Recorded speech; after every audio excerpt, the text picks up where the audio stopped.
इमरान खान साहब के लिए बहुत सारे ऐसे दानिश्वर हैं जो एस्टेब्लिशमेंट के करीब हैं, हमारे सहाफ़ी लोग वो भी, बहुत सारे ऐसे पॉलिटिशियन हैं जिनकी कमेटी निकल आई है, वो कभी इलेक्शन जीत ही नहीं सकते थे। यहाँ पे उन्हें इलेक्शन एस्टेब्लिशमेंट ने जितवा दिया है और उन्हें ये पता है कि आइंदा भी उन्होंने इलेक्शन नहीं जीतना। फॉर्म 47 की जाली पर्ची उनके हाथ में पकड़ा दी गई है और उन्हें काम पे लगा दिया, बेचारे काम पे लगे हुए हैं। मामला ये है कि वो सारे लोग क्या कहते हैं, वो बार बार ये कहते हैं कि इमरान खान 9 मई का एतराफ करें और माफी मांगे। देखिए, एक तो इमरान खान साहब उस दिन गिरफ्तार थे और उन्होंने 9 मई की मजम्मत की थी जब वो हाई कोर्ट में आए थे, और वो तो अभी भी कहते हैं कि इसके ऊपर जुडिशियल कमीशन बनाए, इसके ऊपर इंसाफ करें, जो जिम्मेदारान है उनको सजाएं दी जाए। वो इसको एक फॉल्स फ्लैग ऑपरेशन समझते हैं, आप समझते हैं कि नहीं, ये एक सोचा समझा मंसूबा था। तो फैसला कौन करेगा? आप दोनों फरीक तो नहीं कर सकते ना। फैसला करने के लिए कोई और अदालत होगी, फैसला करने के लिए कोई जुडिशियल कमीशन बनेगा, तो तभी ये फैसला होगा, ऐसे तो ये फैसला नहीं होगा। अब इमरान खान साहब ने एतराफ और तस्हीह का जो लफ्ज इस्तेमाल किया दहशतगर्दी के वाकयात और पॉलिसीज को लेके, तो फिर अब सवालात बहुत सारे जन्म लेते हैं। पाकिस्तान 2 लख्त हुआ, क्या आज तक पाकिस्तान के 2 टुकड़े होने के लिए जो लोग जिम्मेदार हैं उन्होंने कभी एतराफ जुर्म किया?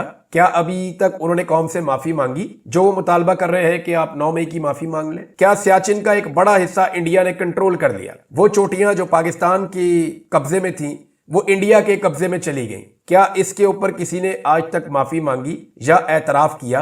कारगिल के अंदर जो कुछ भी हुआ, हमारे बहुत सारे जवान जो है वो शहीद करवा दिए गए एक गलत एडवेंचर के नतीजे में। या तो फिर काम पूरा करते, अमेरिका से डर के वापस नहीं आते, लेकिन वापस आए, अपने जवान शहीद करवा दिए, उनको ओन भी नहीं कर रहे थे। हत्ता कि इंडिया से आने वाली रिपोर्ट्स बता रही है कि लाशें तक उठाई नहीं जा रही थी। तो अब सवाल यह पैदा होता है कि उसका किसी ने एतराफ किया? क्या उसके ऊपर किसी ने माफी मांगी? आज तक जुल्फिकार अली भुट्टो का जो जुडिशियल मर्डर किया गया उसका किसी ने एतराफ किया? उसके ऊपर किसी ने माफी मांगी? पाकिस्तान के अंदर जो क्लाशनकोफ कल्चर लाया गया, यहां पे पूरी दुनिया से लोगों को इकट्ठा करके तरबियत देके उन्हें मुजाहिद बनाकर अफगानिस्तान के अंदर जंग लड़ी गई, जिसके नतीजे में पाकिस्तान में मंशियात और असलहे की भरमार हो गई। क्या उसके ऊपर आज तक किसी ने एतराफ करके माफी मांगी? अगर आप 70 साल तारीख उठाएं तो कम से कम 70 आपको ऐसी बड़ी गलतियां मिलेंगी जो पाकिस्तान की मिलिट्री एस्टेब्लिशमेंट एस्टेब्लिशमेंट ने की है, जिनके नतीजे में पाकिस्तान का ये हाल हो गया है। क्या किसी एक गलती के ऊपर आज तक किसी ने भी, 4 मार्शल लॉ लगे इस मुल्क में, किसी एक मार्शल लॉ के ऊपर भी माफी मांगी या एतराफ जुर्म किया? नहीं किया। तो ये सिविलियन से क्यों कहा जाता है कि आप माफी मांगे तो आपको माफ कर देंगे, जबकि वो कह रहे हैं जुर्म हमने किया भी नहीं है और तारीख के अंदर शायद इसका कुछ और लिखा जाए। तो इमरान खान साहब ने बड़ा सोच समझ के ये एतराफ और तस्हीह का लफ्ज जो है वो इस्तेमाल किया है। आने वाले दिनों में इसकी अगली एपिसोड आएगी तो आपको पता चल जाएगा। अब आ जाए आप इस बात पे जो खबर मैंने आपको देनी है। मैंने आपसे कहा था कि फॉर्च्यूनर गाड़ियां 2 दाखिल हुई हैं अडियाला जेल में, और उन गाड़ियों के अंदर जो लोग मौजूद थे वो बहुत सारे कागजात लेकर जेल के अंदर गए। वो किससे मिले, क्या हुआ, कुछ पता नहीं चला, लेकिन उनको जिस तरह का प्रोटोकॉल दिया गया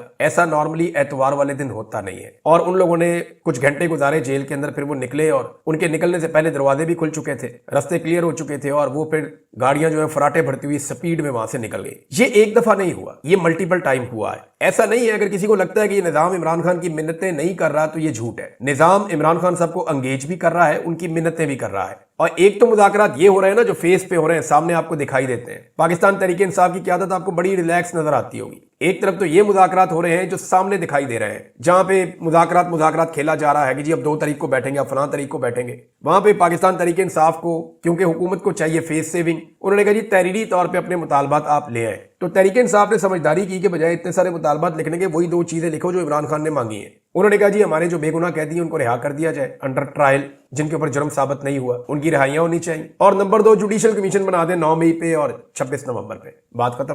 तो ये मुतालबात ऐसे हैं जो अगर ये पेश करें तो इसको कोई एनआरओ नहीं कह सकता, डिमांड्स इनको कहा जा सकता है। यानी हुकूमत को लगता था कि इमरान खान की रिहाई मांगी जाएगी, इमरान खान साहब के हवाले से कोई रिलीफ मांगा जाएगा, क्योंकि वो हमेशा यही करते हैं ना, वो जब भी बैठते हैं वो कहते हैं नवाज शरीफ को जेल से बाहर निकाल दें, ये कर दें, हमारे केसेस खत्म कर दें, तो वो इस तरह डील करते हैं। लेकिन यहाँ पाकिस्तान तहरीक इंसाफ ने समझदारी का मुजाहरा किया कि वही 2 मुतालबात इमरान खान साहब की इंस्ट्रक्शन पे हुकूमत को तहरीरी तौर पे देने का फैसला किया, जो 2 मुतालबात इमरान खान साहब पहले ही पब्लिक कर चुके हैं। क्योंकि हुकूमत ये सोच रही थी कि इनके तहरीरी मुतालबात आएंगे, हम उनको पब्लिक करेंगे, जनाब ये देखें ये हमसे क्या मांग रहे हैं, हमारे पैरों में गिरे हुए हैं, तो हमारा एक बयानिया बन जाएगा। तो पीटीआई ने उनको बयानिया दिया नहीं है। तो एक्चुअली मुज़ाकरात एक और जगह पे भी हो रहे हैं। और यहां मैं आपको एक बात क्लियर कर दूं कि पाकिस्तान की जो एस्टेब्लिशमेंट है वो हर हाल में इमरान खान को रिहा करना चाहती है। और उन्होंने ये बात, जो इस वक्त हुकूमत है, हुकूमत क्या है बेचारी, रबर स्टैंप है, उन्होंने आगाह भी कर दिया है कि इमरान खान रिहा हो जाएगा। اور ذہنی طور پہ انہیں تیار رہنے کے لیے بھی کہا ہے کہ آپ اپنی سیاست کریں، وہ اپنی سیاست کرے گا۔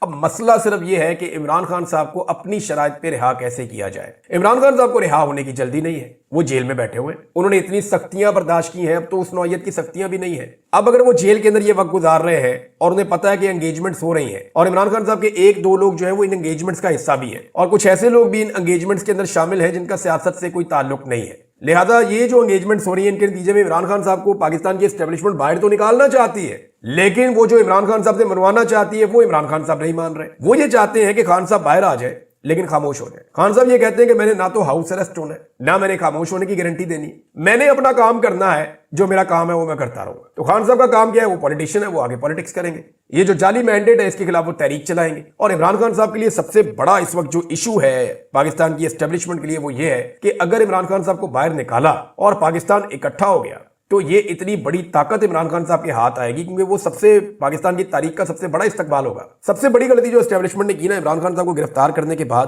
انہیں نارمل قیدیوں کی طرح نہیں رکھا، ان کے اوپر ظلم اور جبر کے پہاڑ توڑے، انہیں ابھی تک سامنے ہی نہیں آنے دیا، پبلک ان کی جھلک نہیں دیکھ پائی، کوئی ان کی آواز نہیں سن پایا، انہیں کسی پیشی کے اوپر نہیں لے کر آئے۔ چیزیں نارملائز کرنے کی بجائے عمران خان صاحب کو بڑھا بڑھا کے پہاڑ بنا دیا اور خود چھوٹے ہو گئے۔ اب مسئلہ یہ ہے کہ اس عمران خان کا سارا پاکستان انتظار کر رہا ہے، وہ باہر نکل گئے اور اتنے طاقتور ہو گئے تو چیزیں ان کی مٹھی میں آ جائیں گی۔ اسٹیبلشمنٹ اور اسٹیبلشمنٹ کے سارے چہیتے وہ اس بات کو جانتے ہیں، اب چھوڑنا مجبوری ہے، یہ چھوڑنا تو پڑے گا کیونکہ جو بائیڈن کا ہاتھ سر کے اوپر سے اتر چکا ہے۔ جب تک جو بائیڈن کا ہاتھ تھا تب تک ظلم و جبر کیا جا سکتا تھا، اب پوری دنیا سے آوازیں اٹھ رہی ہیں تو اب کیسے زبردستی اندر رکھا جا سکتا ہے۔ امریکہ میں ایک نئی چیز ہو رہی ہے، اوورسیز پاکستانیوں نے ایک نیا منصوبہ بنایا ہے اور نئے سال میں اس کا آغاز ہو جائے گا۔ انہیں اس بات کی سمجھ آ گئی ہے کہ عمران خان کو اندر رکھنا مشکل ہے، وہ امریکہ میں ایک نئی چیز کے اوپر لابنگ کر رہے ہیں تاکہ یہ جو رجیم چینج آپریشنز ہیں ان کا سلسلہ پاکستان میں ہمیشہ کے لیے بند ہو جائے۔ ڈونلڈ ٹرمپ کے اوپر عالمی معاملات کو لے کر پہلے بہت سارے الزامات لگائے گئے تھے۔ جو بائیڈن کی جب انتظامیہ آئی تھی تو انہوں نے کہا کہ ڈونلڈ ٹرمپ نے روس کے ساتھ یہ کیا، چائنا کے ساتھ یہ کیا، فلاں ملک کے ساتھ یہ کیا، گلف کے ساتھ یہ کیا، تو اس کی پالیسیز غلط تھیں تو یہ غلط طریقے پہ چل جاتا تھا، تو انہوں نے ڈونلڈ ٹرمپ کو بہت گندا کیا تھا۔ اب ڈونلڈ ٹرمپ کی باری ہے کہ وہ بدلہ لے۔ پاکستان کے اندر جو کچھ جو بائیڈن انتظامیہ نے کیا یا ہونے دیا اس کے اوپر ایک انکوائری پاکستانی جو ہے وہ اس کے لیے اب لابنگ کر رہے ہیں امریکہ میں۔ جو اوورسیز پاکستانی ہیں وہ یہ چاہتے ہیں کہ عمران خان صاحب رہا ہوں، وہ یہ چاہتے ہیں کہ پاکستان میں صاف اور شفاف انتخابات ہوں، لیکن ساتھ ہی ساتھ اب وہ یہ ڈیمانڈ بھی کر رہے ہیں کہ جو رجیم چینج آپریشن پاکستان میں ہوا اس کو انویسٹیگیٹ کریں کہ آپ کے ملک کا اس میں رول کیوں تھا، یا امریکن ایمبیسی نے اس میں کیا رول پلے کیا اور کس طریقے سے یہ رجیم چینج ہوا ہے۔ اگر یہ تحقیقات ہوئی نا تو پاکستان میں بہت سارے لوگوں کے پول کھل جائیں گے اور بڑی مشکلات پیدا ہو جائیں گی، خاص طور پہ جنرل باجوہ کے لیے، جو لوگ ابھی اقتدار میں ہیں ان کے لیے، اور عمران خان صاحب کو وہ بیانیہ مل جائے گا جو اگلی کئی دہائیوں تک ان کی جماعت کے کام آ سکتا ہے۔